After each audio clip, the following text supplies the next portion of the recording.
यीशु मसीह कभी भी आ सकते हैं। परमेश्वर के अजीजों, वो आज आएंगे या कल आएंगे किसी को नहीं पता। वो अगले साल आएंगे या अगले महीने आएंगे किसी को नहीं पता। वो अगले 6 महीने बाद आएंगे या अगले साल या 2 साल या 3 साल बाद आएंगे किसी को नहीं पता। हमारे पास समय बहुत कम है, इसीलिए परमेश्वर के अजीजों, जो आत्मिक जिम्मेदारी हमारे ऊपर है, उस जिम्मेदारी के प्रति हमें विश्वास योग्य होना पड़ेगा। उस जिम्मेदारी को हमें बखूबी निभाना पड़ेगा।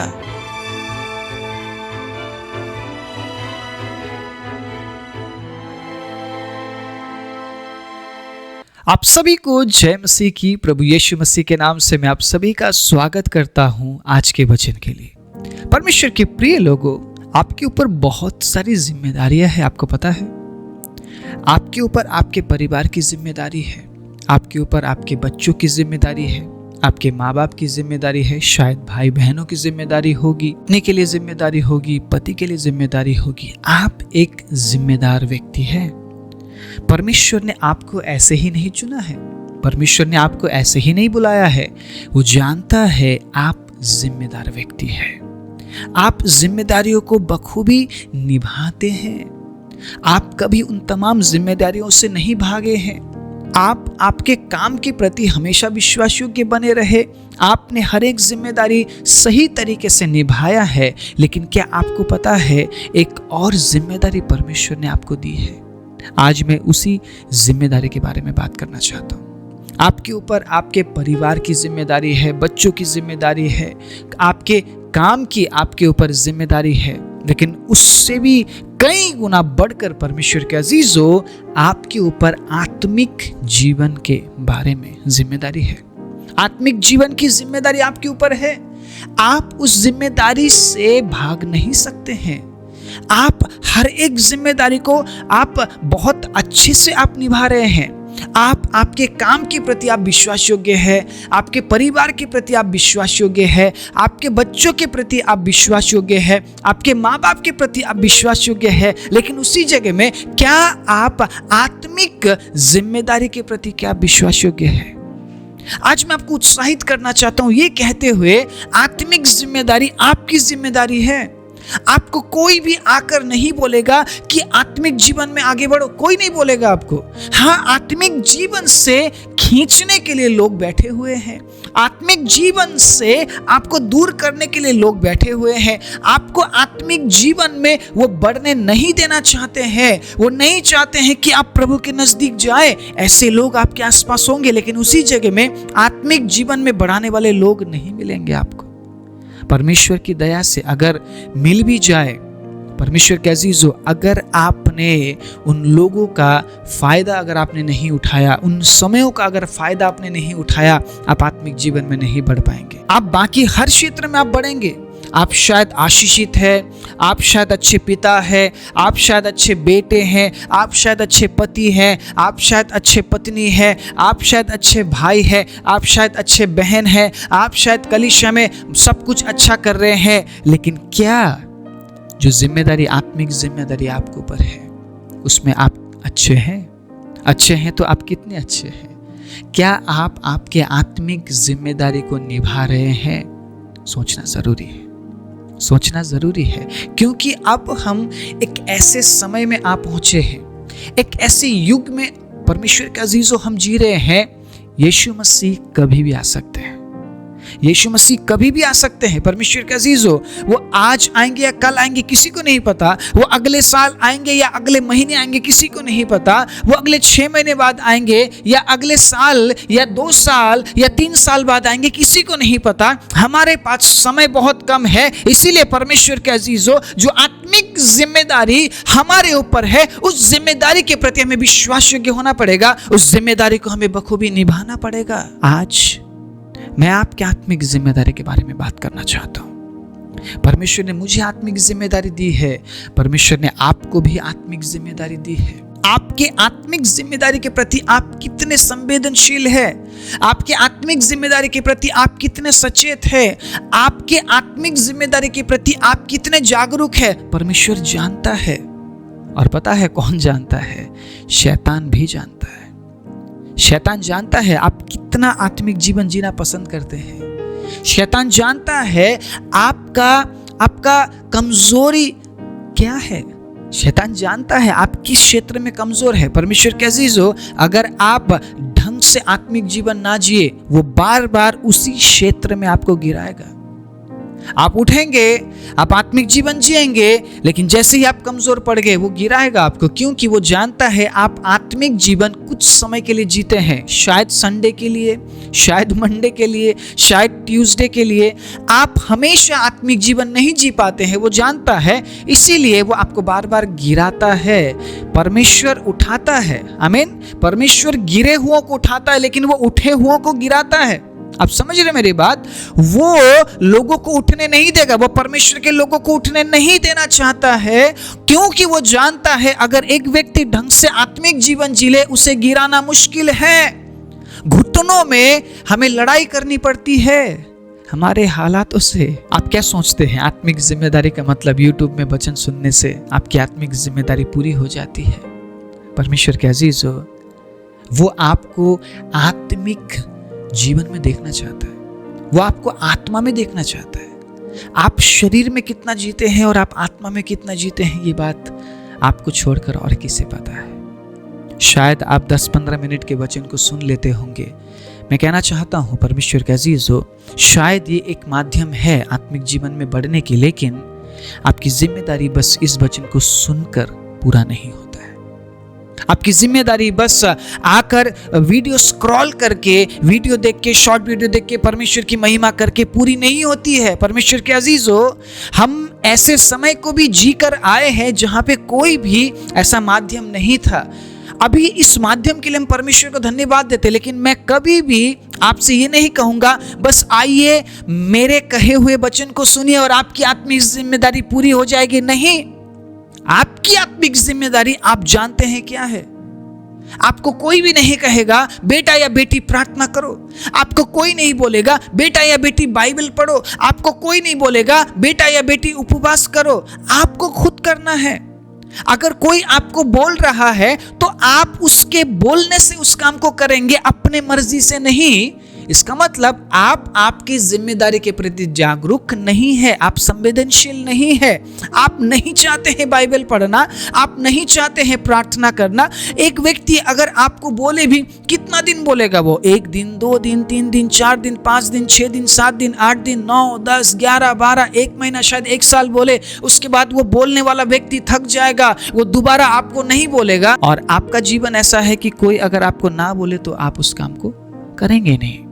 किसी के बोलने से अभी तक आप प्रार्थना कर रहे थे, किसी के बोलने से अभी तक आप वचन पढ़ रहे थे, किसी के बोलने से अभी तक आप उपवास कर रहे थे। आपने खुद क्या किया है? आपने अपने आप क्या किया है? आपका प्रेम प्रभु के लिए क्या बस इतना ही है कि प्रभु मैं आपसे प्यार करती हूँ बोलना इतना ही है काफी? इतना ही आप बोलकर आप संतुष्ट हो जाते हैं? आप उसे दिखाते क्या है? क्या आप उसे दिखाना चाहते हैं? परमेश्वर के अजीजों, आप समझ रहे मेरी बात? मैं क्या बोलने की कोशिश कर रहा हूं? आत्मिक जिम्मेदारी आपकी जिम्मेदारी है। कोई आकर आपको नहीं बोल सकता है कि भाई या बहन तुम ऐसा करो। हम वचन से उत्साहित जरूर करते हैं, लेकिन मैं आपके घर में आके आपको ये नहीं बोल पाऊंगा कि आपने आज बाइबल पढ़ा, आपने आज प्रार्थना किया, आप परमेश्वर के साथ जुड़े हुए हैं, क्या आप सत्य पर चल रहे हैं। मैं आकर आपको स्टेप बाय स्टेप अगुवाई नहीं कर पाऊंगा, और ना ही पवित्र आत्मा करता है। पवित्र आत्मा भी आपको फोर्स नहीं करता है, पवित्र आत्मा आपको अगुवाई करता है। बेटा क्या तू ऐसा करेगा? बेटी क्या तू ऐसा करेगी? अगुवाई। परमेश्वर के अजीजों, आपको फोर्स कोई नहीं करेगा। मसीह जीवन में आगे बढ़ने के लिए कोई आपको फोर्स नहीं करेगा, कोई आपको जबरदस्ती नहीं करेगा। हाँ, कुछ समय के लिए हमारे जो प्रिय जन है वो आकर हमें बोलते जरूर है, पढ़ लिया करो, प्रार्थना कर लिया करो। परमेश्वर के अजीजों, ये बातें हमेशा नहीं होगी। आपके जिम्मेदारी के प्रति आपको जागरूक होना पड़ेगा। आप हर जिम्मेदारी के प्रति जागरूक हैं। आप आपके बच्चों की जिम्मेदारी के प्रति जागरूक है, आपके पत्नी, आपके पति, माँ बाप, भाई बहन, आपके काम, हर बात के जिम्मेदारी के प्रति आप जागरूक है। लेकिन आत्मिक जिम्मेदारी के प्रति आप जागरूक क्यों नहीं है? क्यों अभी तक आप वचन पढ़ते लेकिन समझ नहीं आता? इतना साल हो गया है, इतना साल हो गया है, प्रार्थना करते हैं तो प्रार्थना बस 10 मिनट का है। आराधना करते हैं तो आराधना में ना ही सुर है और ना ही ताल है। हम इतने साल से कर क्या रहे हैं? हम किस स्वर्ग में जाने के लिए हम तैयार हो रहे हैं? हम कहां जा रहे हैं? परमेश्वर के अजीजों, आत्मिक जिम्मेदारी के प्रति अगर हम जागरूक नहीं है, बस हम ये सोच रहे हैं यूट्यूब में वचन सुनकर मैं आत्मिक बन जाऊंगा या बन जाऊंगी, ये संभव नहीं है। परमेश्वर के अजीजों, मैं आपको कुछ समय के लिए उत्साहित कर सकता हूं, शायद 10, 15, 20, 25, 30 मिनट तक। उसके बाद का जो समय है वो आपका अपना समय है। उन समयों में आप क्या करते हैं, आपके आत्मिक जिम्मेदारी को निभाने के लिए परमेश्वर जानता है और आप भी जानते हैं। इसलिए इस वचन से मैं आपको उत्साहित करना चाहता हूं। कुलुस्सियों 2 अध्याय उसके 6 आयत से सुनिएगा, बहुत ही सुंदर वचन है। अतः जैसे तुमने मसीह यीशु को प्रभु करके ग्रहण कर लिया, वैसे ही उसी में चलते रहो और उसी में जड़ पकड़ते और बढ़ते जाओ। और जैसे तुम सिखाए गए वैसे ही विश्वास में दृढ़ होते जाओ और अधिक धन्यवाद करते रहो। आपने क्यों विश्वास किया? आपने किस तरीके से विश्वास किया? परमेश्वर के अजीजों, आप क्यों प्रभु यीशु मसीह के पीछे चल रहे हैं? क्लियर कीजिए। हम बस वाहवाही के लिए या हम बस स्वर्ग जाने के लिए यीशु मसीह के पीछे नहीं चल रहे हैं। हमें यहाँ पे भी स्वर्ग चाहिए और मरने के बाद भी हमें स्वर्ग चाहिए। पृथ्वी में रहते समय भी परमेश्वर के अजीजों, हमारी प्रार्थना ये होती कि प्रभु आप मेरी हर इच्छाओं को पूरी कीजिए, आप मुझे आशीष दीजिए, मुझे कंफर्ट दीजिए, प्रभु मुझे आराम दीजिए। मतलब जो भी प्रार्थनाएं हम करते हैं हमेशा हमारे भलाई के लिए होती है। हम परमेश्वर से हमेशा आशीष चाहते हैं, चंगाई चाहते हैं, छुटकारा चाहते हैं। लेकिन उस जिम्मेदारी के प्रति क्या परमेश्वर के अजीजों जो हमारे ऊपर है, मरने के बाद भी हमें स्वर्ग चाहिए और जीते जी भी हमें स्वर्ग चाहिए। लेकिन सुनिएगा कुलुस्सियों की किताब में किस प्रकार लिखा है, जैसे तुमने यीशु मसीह को प्रभु जानकर ग्रहण कर लिया वैसे उसमें चलते रहो ना। जैसे तुमने ग्रहण किया, आज अगर वैसे तुम नहीं चल रहे हो तो तुम बहुत बड़ा आशीष तुम खो रहे हो। आप समझ रहे मेरी बात? अगर हम उसी चाल में नहीं चल रहे हैं जिस चाल में हम पहले चल रहे थे, अगर हमारा चाल बदल गया है तो हमारा डायरेक्शन भी बदल गया है, हम स्वर्ग की ओर नहीं जा रहे हैं। उसी में बढ़ते जाओ बोला है, जड़ पकड़ते जाओ बोला है। परमेश्वर के अजीजों, क्या आप जड़ पकड़ रहे हैं? क्या आपका प्रार्थना का समय बढ़ रहा है? क्या आपका प्रार्थना का तरीका बदल रहा है? परमेश्वर के अजीजों, क्या आपका आराधना का तरीका बदल रहा है? क्या परमेश्वर के साथ जो रिश्ता है वो और घनिष्ठ बन रहा है? या आज भी आप प्रभु से दूर है? आप बार बार प्रभु से दूर हो जाते हैं? या आज भी आप इतने सालों बाद उन तरीके को आप इस्तेमाल ही नहीं कर पा रहे जिन तरीकों के बारे में परमेश्वर के वचन में दिया गया है? इसका मतलब गड़बड़ है। Something is wrong, something is wrong. हम उस चाल में नहीं चल रहे हैं तो हम कहां जा रहे हैं? फिर हम कहां के लिए तैयारी कर रहे हैं?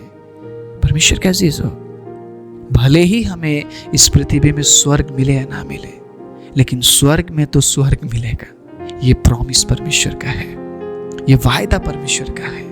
वो हमारे लिए मरा ताकि हम अनंत जीवन को प्राप्त कर सके। लेकिन अनंत जीवन को प्राप्त करने के लिए हमें उसमें जड़ पकड़ना पड़ेगा, हमें बढ़ना पड़ेगा, हमें उसी तरीके से चलना पड़ेगा। पहले तो प्रभु प्रभु प्रभु प्रभु यीशु, मैं मर जाऊंगा, मैं मर जाऊंगी, आपके लिए ये करूंगा, वो करूंगा, ये करूंगी, वो करूंगी। लेकिन जैसे ही कुछ साल हम चलते रहे, हमारा चाल बदल गया है, हमारा जो चाल चलन है वो चेंज हो गया है, डायरेक्शन चेंज हो गया है। अब हम प्रभु प्रभु प्रभु नहीं करते हैं, अब हम आशीष आशीष आशीष, चंगाई चंगाई चंगाई, पैसा पैसा पैसा, ना बहुतायत, जीवन जीवन, इन्हीं चीजों के पीछे हम भाग रहे हैं। यीशु मसीह तो कहीं पीछे छूट गए। परमेश्वर के अजीजों, जो जिम्मेदारी प्रभु ने आपको दी है उस जिम्मेदारी के प्रति सचेत रहिए, क्योंकि शैतान जानता है आपका कमजोरी क्या है और उस कमजोरी में वो आपको बार बार गिराएगा, वो आपको बार बार परमेश्वर से दूर करेगा और एक दिन ऐसा होगा आप हमेशा के लिए दूर हो जाएंगे। यीशु मसीह का मरने का कारण क्या है? ताकि हम हमेशा के लिए पिता के नजदीक आए।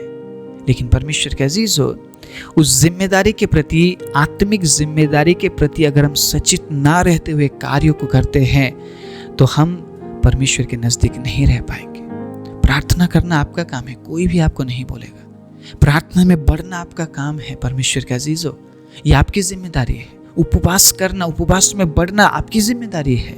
परमेश्वर के अजीजों, प्रभु के वचन को पढ़ना, समझना, परमेश्वर के वचन को समझने के लिए प्रार्थना करना, पवित्र आत्मा में भर के प्रार्थना करना, प्रभु के नजदीक रहना, सत्य का साथ देना, हमेशा परमेश्वर के वचन का आज्ञा पालन करना, ये आपकी जिम्मेदारी है। कोई भी आपको फोर्स नहीं कर सकता है, चाहे कितने ही बड़े कलीसिया में आप चले जाइए।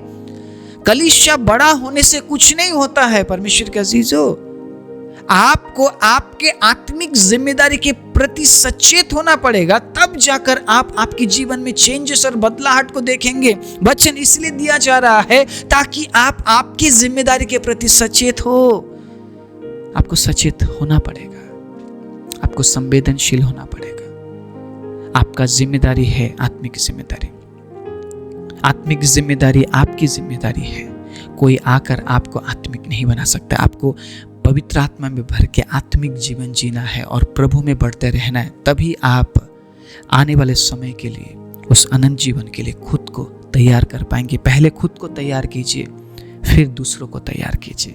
अभी जो समय है खुद को तैयार करने का, खुद को जांचने का, प्रभु में जड़ पकड़ने का, प्रभु में बढ़ने का समय है। और इस वचन से मैं आप सभी को यही कहकर उत्साहित करूंगा, अपनी जिम्मेदारी के प्रति सचेत रहिए, जिम्मेदारी को निभाइए, ताकि जिस राज्य के लिए प्रभु ने हमें चुना है उस राज्य में हम प्रवेश करते हुए हजारों साल के लिए परमेश्वर के साथ हम अनंत जीवन में आनंद मना सके। आइए अपने आंखों को बंद करें। राजाओं के राजा, प्रभुओं के प्रभु, सर्वशक्तिमान जीवित परमेश्वर, जिन्होंने आज इस वचन को सुना है प्रभु, वो अपने आत्मिक जीवन के प्रति सचेत और संवेदनशील बनने पाए। पवित्र आत्मा, आज मैं आपके सामर्थ को रिलीज करता हूँ। प्रभु, आपके वचन में लिखा है आप हमें सामर्थ देते और उस सामर्थ से हम सब कुछ कर सकते हैं। उस सामर्थ से प्रभु हम आत्मिक जिम्मेदारी के प्रति हम सचेत हो सकते हैं। यीशु मसीह के नाम से वचन सुनने वाले सभी पर मैं आपके आशीष, छुटकारे की घोषणा करते हुए प्रार्थना प्रभु यीशु मसीह के नाम से मांगता हूँ। आमीन।